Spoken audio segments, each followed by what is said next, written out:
saborear también la comida espiritual, ¿verdad? El pan de vida.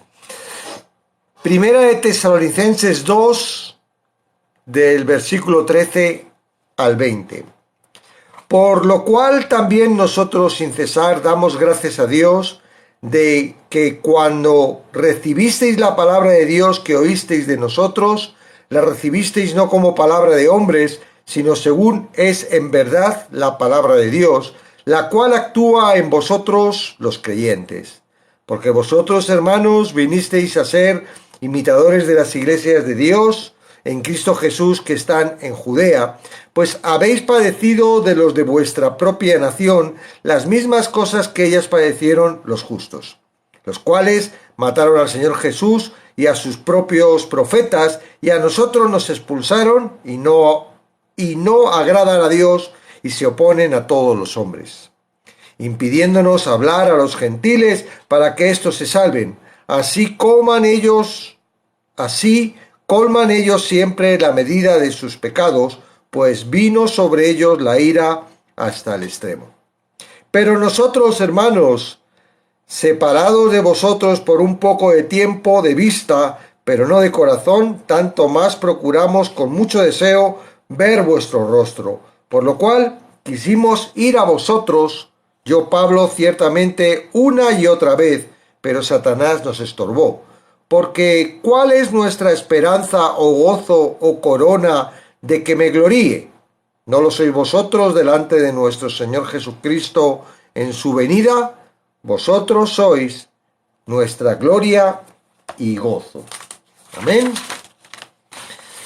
Bueno, dice, Pablo siempre estuvo agradecido por el privilegio de ministrar y reconocía sin cesar que Dios era el único en dar poder a la verdad por medio de él. Ya lo había expresado a los tesalonicenses al inicio de la carta. Damos siempre gracias a Dios por todos vosotros. Aquí repite la razón por la que sin cesar da gracias a Dios por los tesalonicenses. Primero de todo, Pablo estaba agradecido por la disposición de las personas para recibir la palabra de Dios. Eran abiertas y receptivas para oír la predicación de Pablo, de Silas y de Timoteo. Pablo subrayó lo que afirmaban los tesalonicenses, que el mensaje que habían aceptado no era palabra de hombre.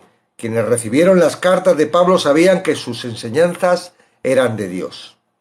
A diferencia de la palabra de hombres, la palabra de Dios no es vacía, inerte o impotente.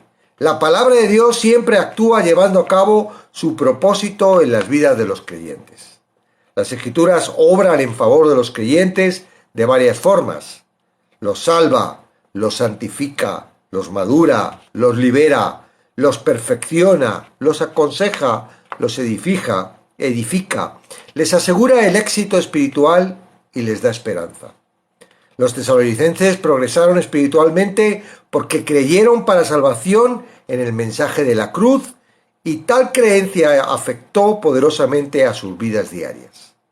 La prueba de la aceptación completa del Evangelio del Señor, de ese Evangelio de las iglesias de Tesalónica, es que sus miembros se convirtieron en imitadores de Pablo, del apóstol y sus compañeros, Silas y Timoteo. Aquí Pablo amplía sus elogios y dice que los también imitaron a los creyentes en Judea, dándole más razones para estar agradecidos con Dios por su obra de salvación en los tesalonicenses. Aunque es probable que los tesalonicenses nunca hubieran estado en la iglesia de Judea para ver de un modelo que pudieran seguir, la obra santificadora del Espíritu estaba haciendo de la iglesia en Tesalónica una duplicación de su obra en Judea en cuanto al sufrimiento que las dos iglesias experimentaban. Igual que los creyentes de Judea sufrieron la persecución de su propio pueblo, los tesalonicenses también la sufrieron inmediatamente después de recibir el Evangelio, habiendo padecido la persecución de los de su propia nación. En Hechos 17, del 5 al 8, identifica a los perseguidores como judíos incrédulos y sus cómplices gentiles. El apóstol Pablo hizo una transición abrupta cuando comenzó su crítica a los judíos. Parece como si la mención de la palabra judíos al final del versículo 14 lo capturara a las duras palabras de los versículos 15 y 16. Los judíos incrédulos eran la antítesis trágica de los creyentes en Tesalónica. Sabiendo Pablo que la actitud de odio de los judíos no había cambiado, sino que se había intensificado desde su hostilidad original en los primeros días en Tesalónica, hizo una declaración fuerte sobre la condición espiritual de ellos. Su declaración consta de 3 razones por las cuales ellos son un pueblo para entristecerse. En contraste claro y sorprendente con el amor inmediato por la verdad de los creyentes tesalonicenses, los judíos, durante toda su historia, habían rechazado el mensaje y los mensajeros de Dios. Mientras los tesalonicenses honraban a los mensajeros de Dios, los judíos impedían la labor de los predicadores. Los predicadores del Evangelio, intentando evitar que expusieran su mensaje. Los tesalonicenses habían demostrado perseverancia en el sufrimiento y salieron victoriosos en la esperanza de la gloria eterna. Sin embargo, los judíos se enfrentaban a una situación completamente diferente. Ellos no podrían soportar su castigo final, mortal y aterrador. Hoy, como en los días de Pablo, la elección entre la bendición y la maldición de Dios sigue existiendo. Quienes creen y obedecen la palabra y honran a otros creyentes, imitando sus vidas perseverantes hasta la gloria eterna, que es una buena razón para alegrarse por ellos. A ver, eso está mal leído. A ver. Hoy, como en los días de Pablo, la elección entre la bendición y la maldición de Dios sigue existiendo. Quienes creen y obedecen la palabra y honran a otros creyentes imitando sus vidas, perseverarán hasta la gloria eterna, que es una buena razón para alegrarse por ello. Pero quienes rechazan la palabra y obstaculizan a quienes la predican, sufrirán la condenación eterna, que es una buena razón para entristecerse por ellos. Aunque Pablo había conocido solo por un cuantos meses a los tesalonicenses y hacía poco tiempo que se había ido, luchaba para soportar la separación de ellos. Pablo amó a los tesalonicenses. Las palabras, pero nosotros vuelven a constatar el amor que tenía Silas, Timoteo y él con la hostilidad fuerte de los judíos hacia los tesalonicenses. A diferencia de los judíos, quienes no querían que ellos conocieran a Cristo y no les importaba su salud espiritual, Pablo y sus colegas se interesaban sinceramente por ellos. El apóstol llamó hermanos a los tesalonicenses, un término familiar de cariño que expresaba su afecto filial y sentido por ellos. Era un repudio claro de las críticas que decían que él se negaba a volver a Tesalónica. La segunda realidad que Pablo entendió bien en su ministerio y en su relación con los tesalonicenses era el entendimiento o la oposición satánica. Tenía el discernimiento y entendimiento espiritual para darse cuenta de que Dios ha permitido, o Dios permitiera, que Satanás se oponga al reino de Dios. El apóstol Pablo siempre vivió y enseñó a otros a vivir a la luz del regreso de Jesucristo y dijo claramente a los tesalonicenses que la gloria por venir para los creyentes, cuando Cristo regrese, es una motivación poderosa para ministrar. Tal anhelo de la perfección futura de los creyentes es la tercera realidad en la relación de Pablo con los tesalonicenses. Para enfatizar este punto, hizo una pregunta triple y la respondió. Primero preguntó cuál era el objeto de su esperanza en la recompensa futura prometida y en la bendición eterna. Entonces preguntó cuál era la fuente de su gozo y de su felicidad y satisfacción eternas. Finalmente inquirió sobre la identidad de la corona que la gloria que es el regocijo. Luego Pablo respondió la pregunta de que le traía gozo con una pregunta retórica que causa sorpresa. Se podría pensar que la respuesta debería ser el Señor Jesucristo, pero el apóstol dijo: ¿no lo sois vosotros delante de nuestro Señor Jesucristo en su venida? El anhelo futuro de Pablo era la seguridad de estar delante de su Salvador, pero un elemento crucial en la alegría de su experiencia es que en la venida de Jesucristo Pablo vería a todos los creyentes a quienes había ministrado, incluidos los tesalonicenses. Pablo entendía que cuando los creyentes llegaran al cielo, no reciben coronas literales para ponérselas en sus cabezas glorificadas. En su lugar, el Señor coronará a todos los creyentes con vida, justicia, gloria, protección y gozo. Gran parte de la dicha celestial para los redimidos será la presencia de aquellos a quienes alcanzaron. De modo que Pablo alentó a los tesalonicenses con su amor por ellos, evidenciado por su deseo de verlos, la oposición sobrenatural que le alejó de ellos y su perspectiva celestial, que sería el eje de su gozo eterno. Ellos eran también su gloria, el verdadero honor que le conferiría a Dios, quien lo usó para alcanzarlos. El pronombre vosotros está en posición enfática para eliminar cualquier duda de que Pablo no identificara a sus hermanos tesalonicenses como la fuente de su honor y felicidad en la eternidad. Bueno, con esto concluimos la lectura y el análisis del capítulo 2 de Primera de Tesalonicenses. Voy a poner los comentarios para que podáis comentar. ¿Okay?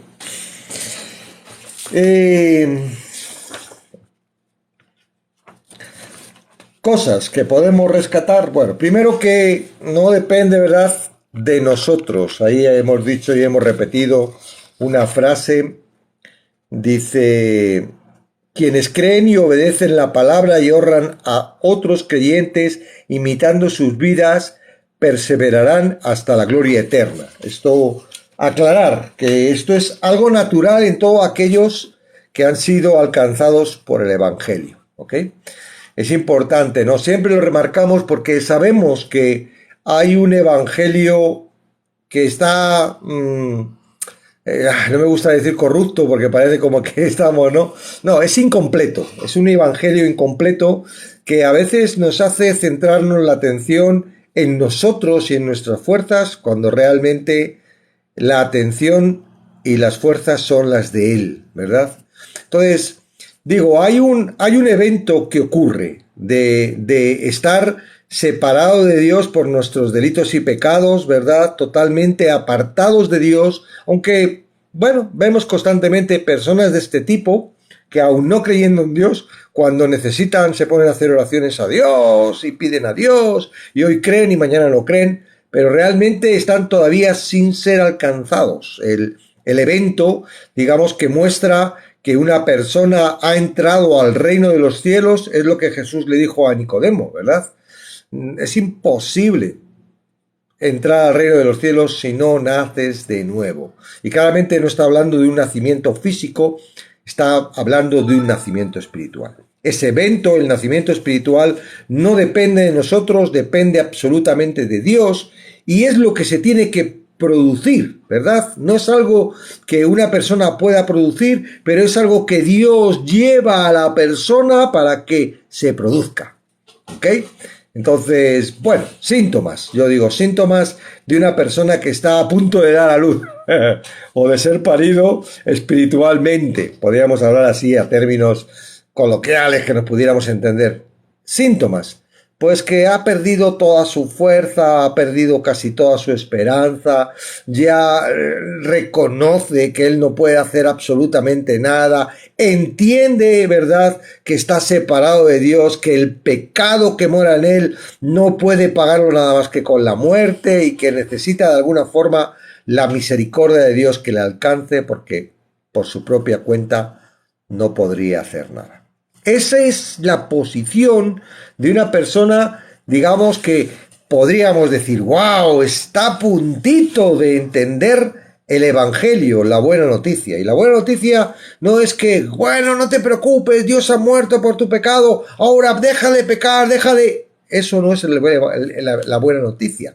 Y esa es la buena noticia que algunos reciben en esa posición y les estorba. Es como si les pusieran un tapón para que no nacieran, ¿verdad? Les estorban. ¿Por qué? Porque de alguna forma, en vez de recibir el amor, en vez de recibir la gracia, en vez de recibir la misericordia, lo que están recibiendo son cargas que no pueden cumplir y que los lleva a una situación desesperada de decir, ¿qué es lo que pasa? ¿Por qué yo no puedo? Y es porque no puedes. Entonces digo, cuando nosotros hablamos, ¿verdad?, en esos términos de que dice, quienes creen y obedecen la palabra, es imposible hoy en día y siempre creer y obedecer la palabra si no hemos nacido de nuevo. Nuestro corazón humano, es que eso es algo que es otro entendimiento que tiene que darte, ¿verdad? De alguna forma revelarte Dios para mostrarte, ¿verdad? Porque nos amamos, nos queremos mucho, ¿verdad? Creemos que somos perfectos, bueno, o casi perfectos, y que somos muy buenos, y que si nos lo proponemos podemos alcanzar todo lo que queramos. Pero eso todo sale de un corazón humano, ¿verdad? Que está dispuesto a convencerte y a ponerte a trabajar en el esfuerzo para que lo logres. Luego ya cuando te desesperas, cuando encuentras, ¿verdad?, rechazos, cuando encuentras un montón de cosas, pues también se dedica a hacerte sufrir. Es el mismo corazón que te anima a que te esfuerces, el que te está diciendo no vales, no vas a alcanzar nada. Y todo es una trampa, digamos, del propio corazón, manipulado por este sistema del mundo y todo lo que tiene que ver con el mundo espiritual caído, pues nos lleva a una desesperación y a una desesperanza que según él, ¿verdad?, según el enemigo, Satanás, es para destrucción, y en algunos casos yo creo que lo llega a conseguir, ¿no? Porque, no sé, en otros países, en España son más de 30 suicidios diarios, lo que sucede. Y una persona que se quita la vida es una persona muy desesperada que ya ha perdido toda esperanza y que, bueno, por alguna forma cree que tiene la capacidad de poder acabar con su vida cuando realmente es Dios quien tiene el derecho de la vida y la muerte. Entonces, digo, en esa confusión que hay hoy en día en las iglesias y que, como los fariseos, ¿verdad? Ayer hablábamos en el taller de Lucas, ¿verdad?, que una de las cosas que hacían los fariseos, que les critica, que les exhorta a Jesús, es que, ponéis cargas en las personas a las que dirigís que ni vosotros podéis llevar, ¿no? Ponéis cargas. ¿Cuáles son esas cargas? Las cargas son todo lo que nosotros tenemos que hacer para conseguir la bendición de Dios. Y es que no podemos hacer absolutamente nada. Lo que hacemos es rechazar la bendición de Dios gratis que viene, ¿verdad?, por gracia. Y es la única forma de recibir ese amor. ¿Ok? Entonces, no penséis que tenéis que poneros ahí a esforzaros. Simplemente, bueno, tenéis que dejar llevar por el Espíritu y daros cuenta de que ahora ya no estáis dirigidos por vuestro corazón, estáis dirigidos por la palabra. Y la palabra nos dirige el Espíritu que está en nosotros, ¿verdad? Decimos siempre que la palabra es Cristo, pero el creador de la palabra es el Espíritu Santo. Todo es uno. Ahora, y no solo eso, sino que el Espíritu Santo hace creerte la palabra te lleva a Cristo, hace creerte a Cristo, y al creer en Cristo entras en el seno del Padre. Y entonces, ¿con quién estás? Con Padre, Hijo y Espíritu Santo, una sola vez, de todo junto, dirigiendo tu vida. Bajo el cielo ahora, todavía sujeto a la carne y el que nos lo hace pasar constantemente mal. constantemente mal. Aún en los momentos en los que estás bien, cuidado. Cuidado, porque es para que en un momento te descuides. Es como cuando los enemigos dicen, vamos a parar de atacar, que se relajen, ¿verdad? Hay una batalla, la del caballito, del caballo de Troya, ¿no? Que cuentan, que yo no sé si era verdad o era mentira, pero bueno, que esta gente se mete en un caballo, meten el caballo, le regalan el caballo como victoria, y ellos empiezan, hemos ganado, tal, y tienen el caballito allí, y se emborrachan, y es una estrategia, ¿para qué? Para salir por la noche del caballito y perder, ¿verdad?, la batalla. Cuando te encuentres bien, ¡ay, qué bien! Y tal, desconfía, confía, ¿verdad? Uno se encuentra bien en cuanto a la certeza de la palabra. Estés bien o estés mal, la palabra no cambia, es real. Si tu alegría, si tu gozo, si tu esperanza está puesto en lo que dice la palabra, entonces no importa cómo tu corazón te lleve a la alegría o a la tristeza, a la esperanza o la desesperanza, entonces vas a poder mantenerte. Es muy difícil evitar los ataques del corazón. El corazón sabe cómo atacarte. ¿Sabes por qué? Porque el corazón eres tú. Desde pequeñito desde pequeñita has estado manejado por ese corazón, y ese corazón se ha ido cargando de sentimientos, se ha ido cargando tu mente, se ha ido cargando, ¿verdad?, de información, y eso lo maneja como una inteligencia artificial y sabe mucho más. Entonces, bueno, ¿a dónde está esa nueva naturaleza en la cual hemos nacido? Esa nueva naturaleza está en Cristo. Estás en Cristo. ¿Estás seguro? Estás en Cristo. ¿Verdad que cuando uno hace te dan ganas de respirar y decir, menos mal, que no estoy en la carne, ¿no? Y por eso cuando decimos, que venga Cristo pronto, Maranata, ¿verdad? Que también aquí, ves que está inmerso por todos lados la venida de Cristo. Hoy también ayer teníamos, el otro día también hubo, y hoy también hay mención sobre esa esperanza de la venida de Cristo. Cuidado, porque hoy en día, ya se lleva un tiempo, se lleva esto no es verdad, Cristo ya ha venido, ya no va a cambiar nada, o sea, quieren anular totalmente ese evento, ¿verdad? ¿Para qué? Para que la esperanza que nos lleva a ese evento de que Cristo va a venir a librarnos de todo esto, ¿verdad? Nos va a librar. Bueno, a lo mejor no me va a librar ahora porque voy a morir de alguna forma, pero después me va a librar de la muerte y me va a llevar... qué horrible sería, ¿verdad? Morir después de todo esto y que no hubiera nada después. Pues hay algunos que predican esto. Hay algunos que predican que ahora estamos en el cielo y que ahora la venida de Jesucristo ya ha venido y digo, cuidado, porque lo que quieren es quitar esa esperanza que hay en nosotros, ¿verdad? Y sí, dicen, 2000 años, pero si estaban diciendo que iba a venir hace 2000 años, han pasado 2000 años y todavía no han venido. ¿Tú qué sabrás? Si nadie sabe la hora, ¿verdad? Y 2000 años, ¿qué son 2000 años? ¿Qué son 2000 años? Como si pasan otros 2000. Sigue siendo pronto, ya está aquí, ¿ok? Claro. Para nosotros, para mí, y bueno, no sé, ¿no? Pablo también lo veía en aquellos tiempos, yo no sé si, yo pienso que estaban más difíciles. En aquellos tiempos, por ejemplo, los eventos que estaban padeciendo los tesalonicenses eran complicadillos, no era fácil. Imagínate que tú ahora te conviertes en cristiano y no encuentras trabajo por ser cristiano. Muchos dirían, bueno, pues soy cristiano, pero no lo digo, para encontrar trabajo. Pero no. ¿Por qué os creéis que es el bautismo? El bautismo hoy en día te bañas y es un baño que te das y ¡ay, qué bien! Y tal. Pero allí no, en aquella época el bautismo era un reconocimiento de que te habías convertido al cristianismo y ese es cristiano.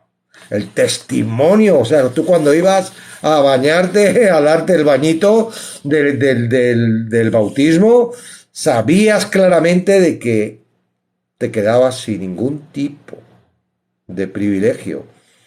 Un judío bautizarse era desechar totalmente. Es un poco lo que les pasa hoy en día a los árabes, ¿verdad?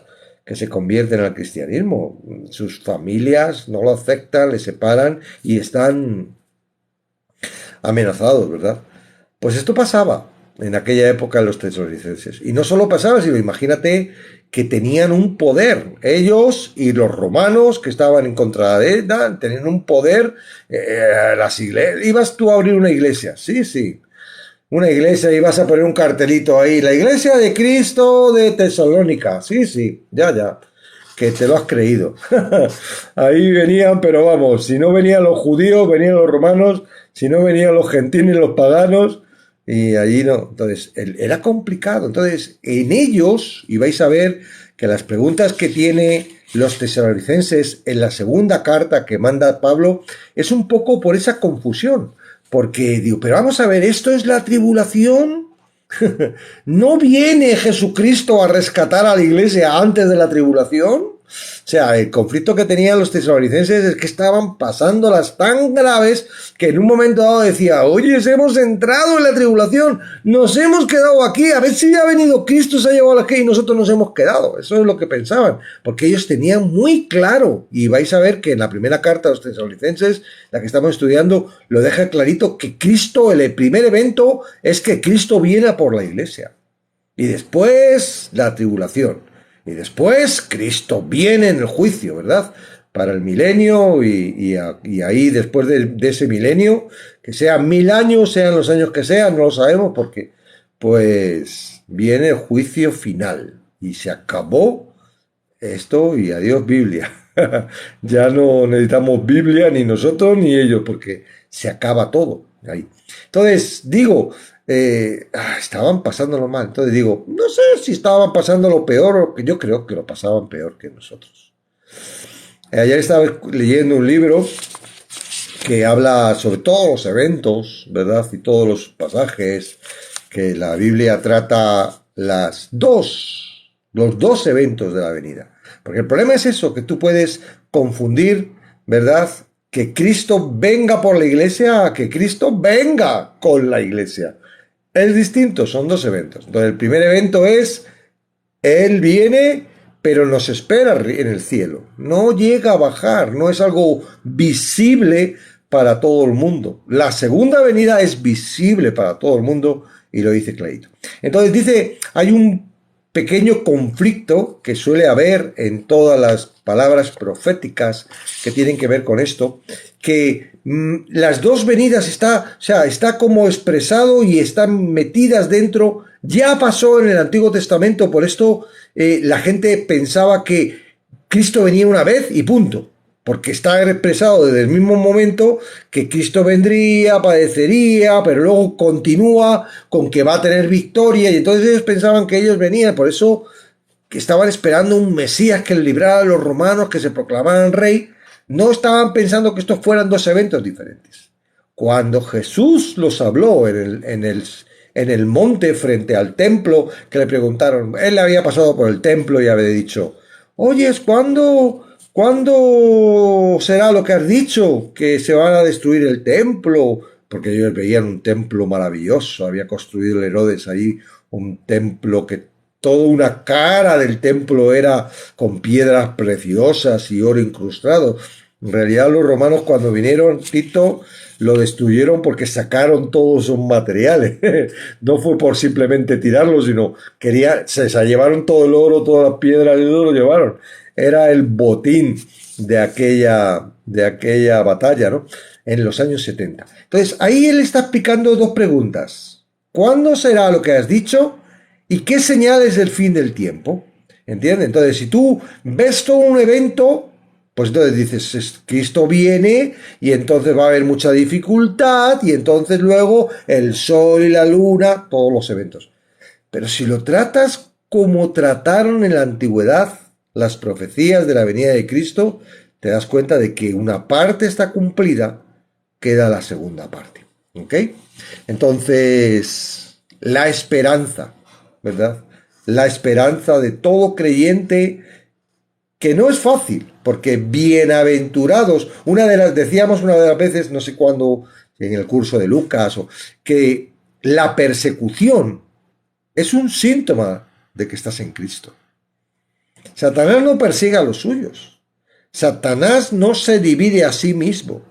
Satanás persigue a los que están en Cristo, con lo cual un síntoma de que yo estoy en Cristo es que me persiguen, es que me están todo el día, es que me hacen la vida imposible, es que no me permiten, es que en cuanto hablo me dicen, ya está, no sé qué, le llaman. ¿Por qué? Porque estás en Cristo. Entonces, dice, bienaventurados. Es una bienaventuranza. ¿Y qué quiere decir una bienaventuranza? Quiere decir que los que están en Cristo son felices por esto. Bienaventurados los que son perseguidos, vituperados. Ok, entonces, sí, hay persecución. No solo es la presión del mundo que todos vivimos, salvos, no salvos, sino también la presión espiritual que Satanás hace sobre sus hijos, sobre los hijos, de Dios, para evitar que seamos la luz, ¿verdad? Que seamos Cristo, para que seamos parte de Cristo para alcanzar a otros. Hay una presión, ¿verdad? ¿Cuál es la esperanza nuestra? No sé cuál será la esperanza de los que no conocen a Cristo. ¿Qué esperanza tendrán? Si creen que puede esto cambiar. Yo me imagino que por eso el anticristo, ¿no? Cuando llegue el anticristo y digo, voy a cambiar el mundo, pues todos van a decir, ¡aleluya! ¡Gloria a Dios! ¡Uy, qué bien! Este nos va a arreglar el mundo. Y vamos a ser muy felices. Digo, sí, lo lleváis claro. Entonces, no sé cuál será su esperanza. Es mi esperanza. Es que esto algún día va a acabar y yo voy a estar en la gloria de Dios. Ahora, muy chulo lo que habla aquí hoy Pablo, ¿verdad? Cuando él dice, porque ¿cuál es nuestra esperanza o gozo o corona de que me gloríe? ¿Verdad?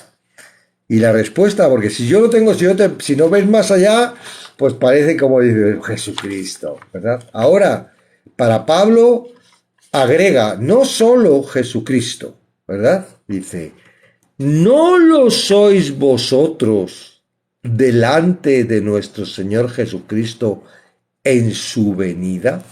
Es decir, él no solo está esperando la venida de Cristo, sino que él dice, en ese evento, mira, ya me puede impedir Satanás todo lo que quiera para ir a los tesalonicenses. Sí, en este mundo, en esta tierra física, me encarcelarán, me matarán, harán todo lo que quieran para que no pueda ser libre para poder hacerlo. Pero el día que venga Jesucristo, voy a estar junto con ellos. Voy a ver a la cara a Jesucristo junto con en este caso, los tesalonicenses. ¡Wow! ¿Piensas en los que vas a ver cuando venga Cristo? Yo muchas veces digo, ¡ay! Voy a poder conocer a muchos que simplemente son un loguito con un nombre y que nunca he podido estar con ellos, ¿verdad? Nunca he podido, pero que desde ese evento voy a estar para la eternidad con ellos, ya sin presiones ni cosas que nos estorbo, ¿verdad? Que nos hacen sentir tan mal y que a veces nos desconecta de todo esto, ya conectados para los siglos de los siglos, por toda la eternidad, juntos en Cristo Jesús. Amén. Entonces, bonito, ¿verdad? Cuando pienses en la venida de Jesucristo, no solo pienses en que te vas a encontrar cara a cara con Él, sino piensa, me voy a encontrar cara a cara y con todos aquellos que de alguna forma he sido parte para que también estén en ese evento, ¿verdad? Porque no somos nosotros, de verdad. Tú cuando hablas a alguien y ese alguien entra en el reino de los cielos, no pienses que eres tú quien le ha convencido, que ha sido tu habilidad, simplemente ha sido el instrumento, el cable para que el amor de Dios pase a través de ti y pueda llegar, pero el amor y la esperanza y todo que ha pasado por ti no es tuya, es del Señor, pero ha sido utilizado. Y no sé si es en la carne o en lo que es, la verdad es que uno siente mucha satisfacción cuando se siente uno utilizado y ve que una persona, ¿verdad?, está en el reino de los cielos y que tú de alguna forma has sido útil por Dios, ¿verdad? Porque yo pienso que también es parte de la carne, ¿verdad?, que nos queremos sentir útiles para Dios, pero no hay ningún problema. Mientras que seamos útiles para Dios, gloria a Dios. No, lo que no nos tiene que molar es ser útiles para el otro, ¿verdad? Para Satanás. Amén. Hay también una parte que puede ser a veces de confusión si se predica de otra forma, ¿verdad? Dice en el versículo 18, 2:18, por lo cual quisimos ir a vosotros, yo Pablo ciertamente una y otra vez, pero Satanás nos estorbó. No te dejes influir de que Satanás tiene más poder que Cristo. Bueno, ya sabes que no. Pero a veces parece como que Satanás puede hacer lo que él quiere y que en su medida, que tiene más poder que nosotros independientemente, porque como iglesia no. Como iglesia estamos en Cristo, somos el cuerpo de Cristo y no sé, como un colín. Satanás no puede hacer absolutamente nada. Sí puede, por eso su estrategia es aislar a los humanos, ¿verdad?, del cuerpo de Cristo para que se separen del cuerpo y ahí independientemente trabajar con ellos, porque ahí sí puede con ellos porque es más poderoso, es un ángel, además es un ángel poderoso, Dios le dio mucho poder, ¿ok? Ahora, no pienses que lo que él hace, lo hace sin el consentimiento de Dios, y esto tiene dos lecturas. Número uno, no tienes que pensar que Dios quiere castigarte y por eso deja a Satanás hacer sus... No, Dios nunca castiga, ¿verdad? Lo que pasa es que Dios en su omnisciencia, igual que permitió que Satanás se metiera en el corazón de Judas para que Judas le traicionara y al final muriera en la cruz, lo que parece absurdo. ¡Wow! Pobre Jesús ha muerto, pero era el propósito de Dios, ¿verdad? Dios en su omnisciencia permite que Satanás venga a estorbarnos y aquí está lo guay, porque es positivo para nosotros. Claro, para nosotros es complicado. Todo ataque de Satanás, ¿verdad?, es complicado. Ya estuvimos viendo en el último capítulo de Efesios que Dios nos ha permitido, nos ha dado, nos ha entregado, ¿verdad?, una armadura que tenemos que ponernos. Y dice que esa armadura es para resistir el día malo. Quizás a lo mejor la armadura en el día bueno nos estorba, ¿verdad? No te creas, no te estorba. Tú siempre tienes que tener tu armadura, no es de quita y pon. Aunque hay elementos que son constantes y hay otros elementos que son para tomar en el momento de la lucha, como puede ser el escudo o la espada, ¿verdad? O el yelmo. El resto es algo que tú como cristiano tienes que tener claro. El apresto de la paz, ¿verdad? Tú tienes que tener claro que tú estás caminando bajo el evangelio del apresto de la paz. Tú no te puedes descalzar ni bajarte de eso. Tú tienes la coraza de justicia, porque no es algo que tú hayas hecho, es algo que ya ha impuesto Dios a través de Jesucristo y tú esa coraza como hijo de Dios ya la tienes, ¿ok?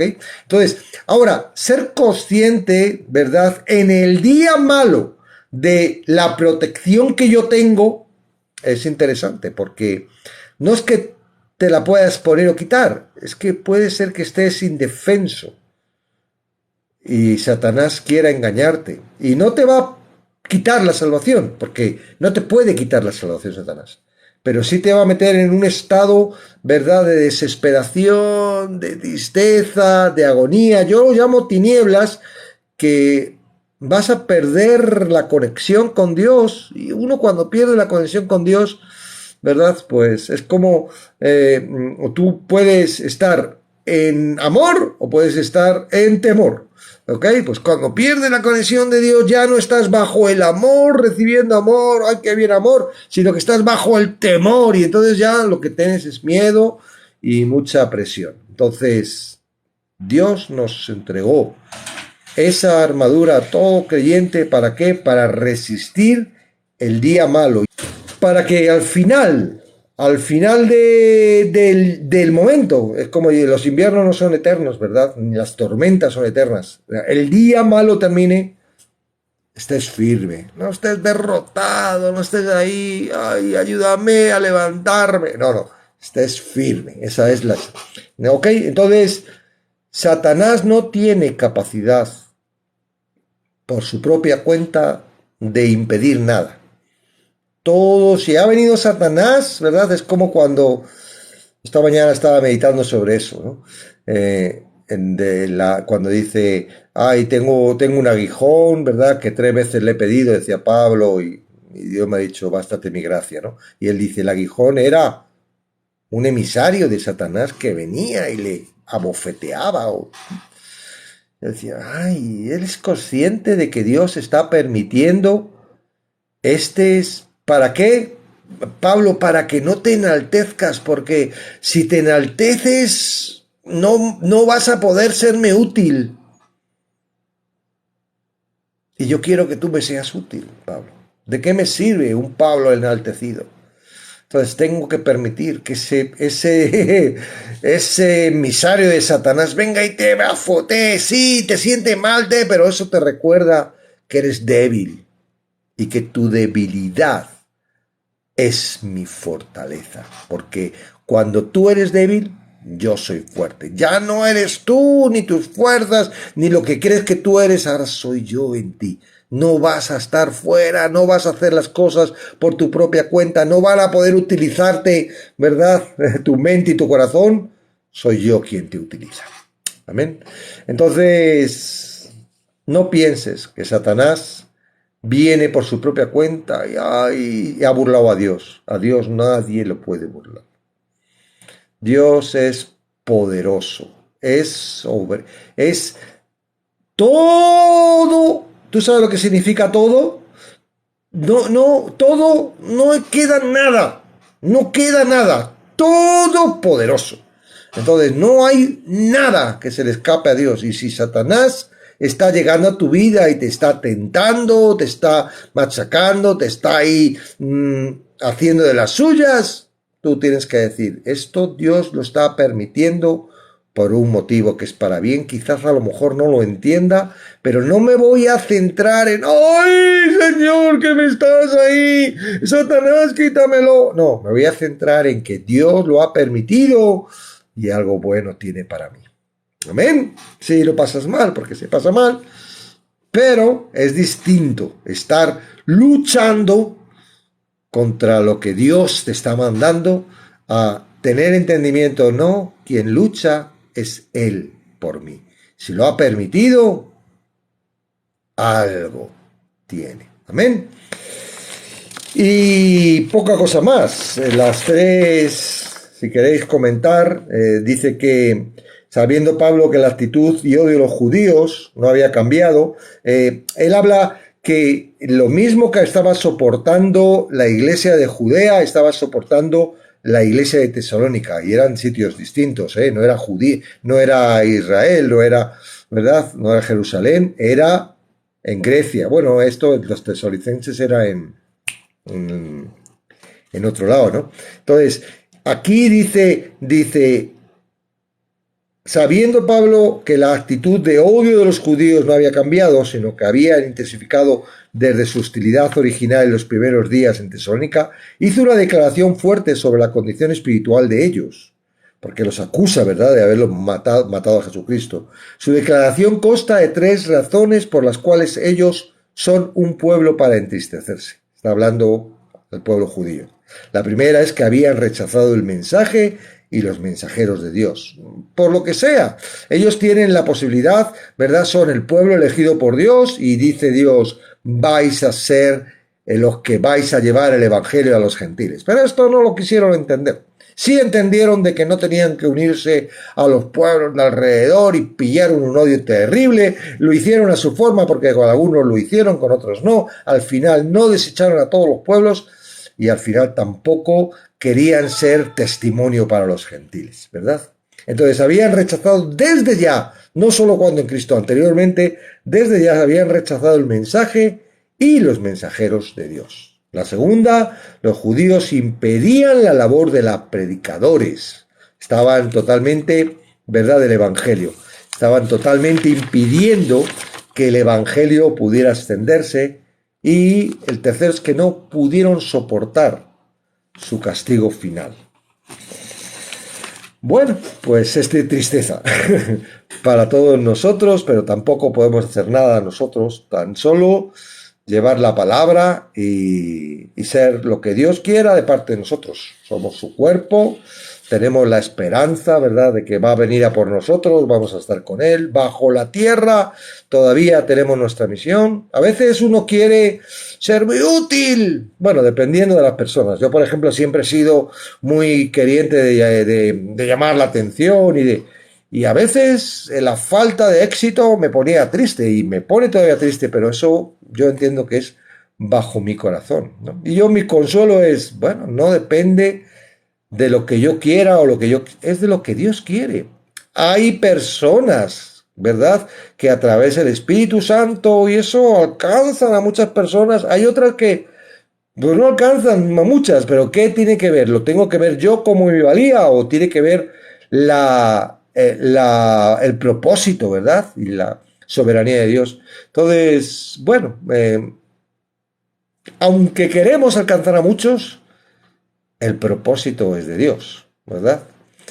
Y ahí estamos, esperando a Maranata, que venga a recogernos, y mientras que no venga, pues las puertas que él abra, ¿verdad?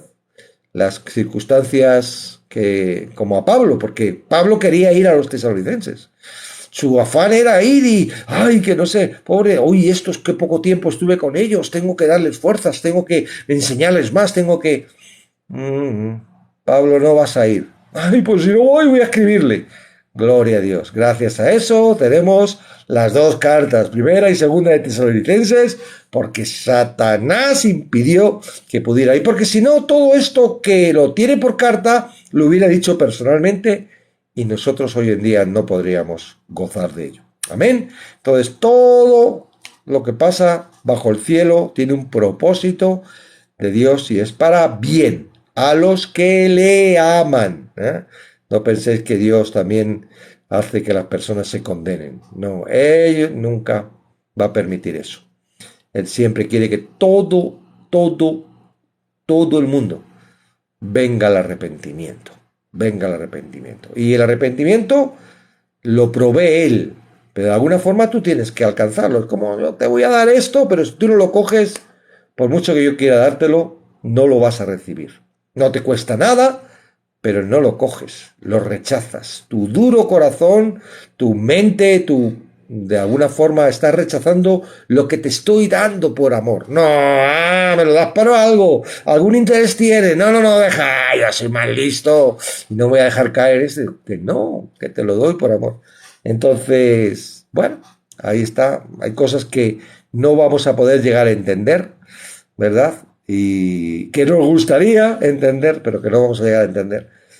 Y ojalá, pues, no sé si lo necesitaremos cuando estemos con Él, ¿verdad? Siempre di cuento la historia de ese pastor que cuando tenemos dudas, y ese me dice, cuando esté frente a Él, para decir, se lo va a preguntar, pero se queda, cuando esté frente a Él, se calla y dice, bueno, a lo mejor no me interesa ya, cuando esté frente a Él, esta duda, ¿no?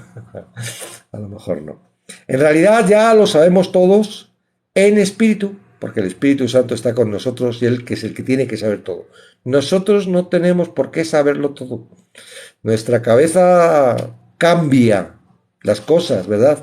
Y sí metemos mucha información, pero al final Él la cambia, la ordena y la pone a su antojo y dirigido por los sentimientos para su propósito, a veces es un estorbo. No te fíes de lo que tú sabes o lo que tú crees.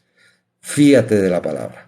Esa es la sabiduría, eso es Dios y está puesto para eso. En ningún lado te está diciendo que tienes que darlo todo y que tienes que ser un esclavo de alguien y no, la palabra es segura, es eficaz y siempre trae un propósito, como a los tesalonicenses, ¿verdad? Que dice, por lo cual también nosotros sin cesar damos gracias a Dios, que recibisteis la palabra de Dios que oísteis de nosotros, la recibisteis no como palabra de hombre, sino según es en verdad. No creyeron a Pablo, creyeron a la palabra. La palabra de Dios cual actúa en vosotros los que